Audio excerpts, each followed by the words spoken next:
Well, I don't know if it's good news. You recall that my last statement, my last tweet, I said that I'll make a decision after my disqualification was announced by APC, that I will make a decision after I have consulted with the leadership and my supporters in Edo State, and also have informed the president. I'm just here today to inform you that I have now decided formally to resign my membership of the All Progressive Congress. Having done that, I will now announce in the next few days my specific line of action and what platform I will be contesting the gubernatorial elections on. What informed this decision to resign your membership of the I'm sure the whole country knows and is aware of what has gone on with me and the party chairman and party leadership, which culminated in my disqualification as a gubernatorial aspirant. And upon that unfortunate decision by the chairman of the All Progressive Congress, I've decided to go and seek my gubernatorial aspiration on another platform. Yeah, yesterday when we spoke with Comrade Adams of Shomali, he gave the impression that even though you are an incumbent and you decide to join another platform and contest the election, there's no guarantee that you will win. How do you react to that? Time will tell. Let us go to the polls and Nigerians will see. Sorry, just 1 minute. Now, yes. Also yesterday, I gathered that they even presented your certificates before the chief of staff, yes, who stood in for the president. Yes. And they suggested that there were some inconsistencies. Can you clear that one up for us? Are there inconsistencies in your certificates? You know, someone who hasn't gone to school, who doesn't have certificates himself, will not even know and understand what inconsistencies in certificates are. So that's the starting point. What is the inconsistency? There is no inconsistency in my certificates. The issue was in 2016 when I contested for the gubernatorial elections. I could not find the originals of my certificates because I hadn't required them for more than 2 decades. So I deposed to an affidavit that I could not find the originals. Subsequently, I found all the original copies of all my certificates, and they are here with me. So I don't understand what is inconsistent about that. Maybe the inconsistency is in the youth corps certificate, where he said my surname was missing an I in the end. But if you look at that, it was like a cursive. It was written in a cursive manner. So if that's inconsistency for him, then it's really sad that you have people with that quality as leading Nigeria's ruling party. For him, it was just to look for an excuse to take whatever decision he wants to take. And it's really sad that the party structure today gives him that sort of authority without any checks. And that is dangerous for any system or any institution. When you give authority and responsibility to people who don't have character, people who do not have fairness, a sense of justice, then that institution is imperiled. You met with some governors, PDP state governors over the last few days. Yes. What were your discussions? Then what are the expectations from those discussions? First, these are my brother governors who are from my sub-region. Some of them have gone through the similar experience I'm going through. So it's only proper that when you have challenges of this nature, you go and talk to people who have gone through similar experiences for advice. That's principally is what I want to do with them. So what was the reaction of Mr. President after? You will get that from Mr. President. Yesterday, Adam Social described it as a just governor. He said he's assured that you provide a level playing ground for all participants. Who?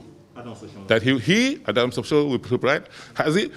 As Governor Wike says, he should practice what he preaches. He has never done so. He has not provided a level playing ground even in the selection process, in the disqualification process. What is the basis for disqualifying someone like Chris Ogimonyi? You are afraid of people who are educated because you didn't go to school.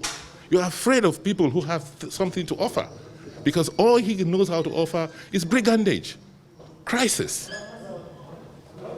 So for us, Nigeria has to move forward beyond the characters, some of the characters who are currently overseeing our political polity.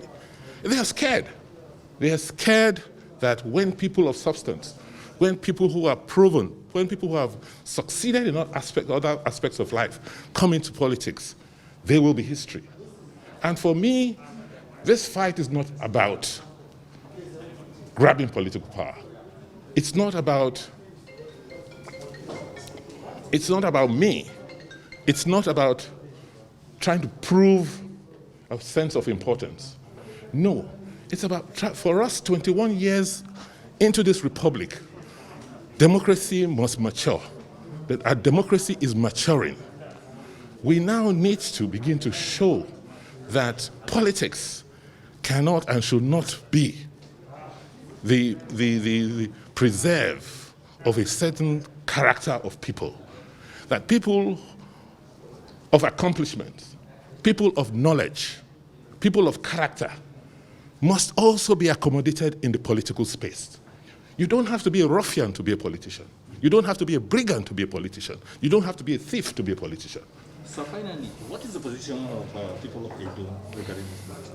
And what do you think your chances will be flying on other platforms? I'm sure if you've scanned the environment, you've scanned the media, you've scanned social media, the reaction from people across the world, particularly those at home and in diaspora, has for me been unbelievable. They've said to me, wherever you go, we go.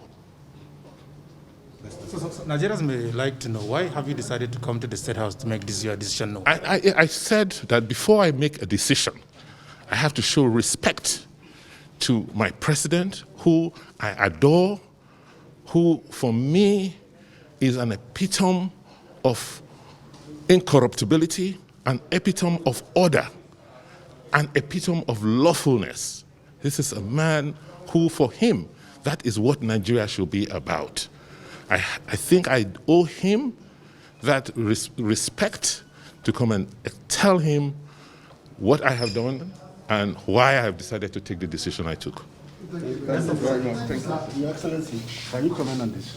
Yes. This has been going on. Shows that they had a petition which draws their attention to the fact that in Edo State, contrary to the provisions of our constitution, the governor had managed the state and disenabled the legislative wing of the State House of Assembly. We accept in total that this is the height of abuse of power. Our democracy is founded on a tripod of executive, legislature, and the judiciary. When a governor decides to muscle the legislature, then democracy is dead. Because even under dictatorship, you will always have a governor, whether military or civilian. You will always have a judiciary. What is usually missing is elected parliament.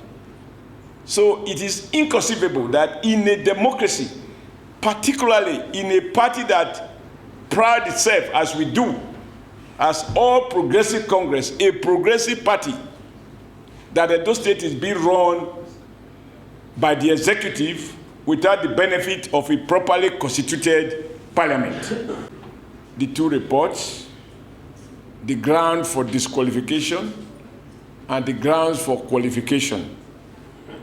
And we are satisfied that the appeal committee did a thorough job, and their job has actually enriched or further reinforced the findings of the screening committee. And accordingly, the NWC unanimously approved of the report of the screening committee and the appeal committee, which means that,